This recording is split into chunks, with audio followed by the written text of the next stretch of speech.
আসসালামু আলাইকুম। চলে আসলাম ঝরঝরে পোলাও রেসিপি নিয়ে। পোলাও আমরা অনেকেই রান্না করতে পারি, কিন্তু বাসায় যদি এভাবে একবার পোলাও রান্না করেন তাহলে বাসার সকলেই অনেক তৃপ্তি নিয়ে সেই পোলাওটা খাবে। তো আমি যেভাবে বাসায় তৈরি করি সেটা আজকে আপনাদের সঙ্গে শেয়ার করলাম। তো চলুন ভিডিওটা দেখা যাক।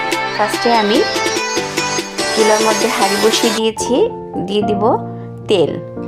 পরিমাণ মতো তেল দিয়ে তেলটা গরম হয়ে গেলে দিয়ে দেব গরম মশলা, দুটো তেজপাতা, তারপর দিয়ে দিব পানি।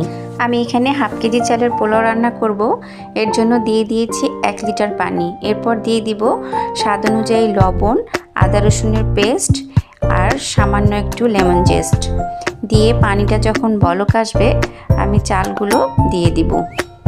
এরপর ভালো করে নাড়তে হবে, না হলে দলা পাকিয়ে যাবে। এবার দিয়ে দিব আমি এখানে ম্যাজিক মশলা। এই ম্যাজিক মশলাটা দিলে পোলাওর স্বাদটা অন্যরকম হয়ে যাবে।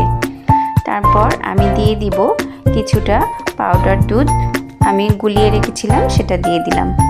এবার ভালো করে নেড়ে আমি ঢাকনা দিয়ে ঢেকে রান্না করে নেব। আমি এখানে 1 চামচ চিনি দিয়েছি। এরপর পানিটা যখন শুকিয়ে আসবে এর মধ্যে আমি বেশ কিছুটা লেমন জুস দিয়ে দিব। এরপর আমি বেরেস্তা দিয়ে দিব আর কিছুটা লেবু স্লাইস করে কেটে রেখেছিলাম সেটা দিয়ে দিব।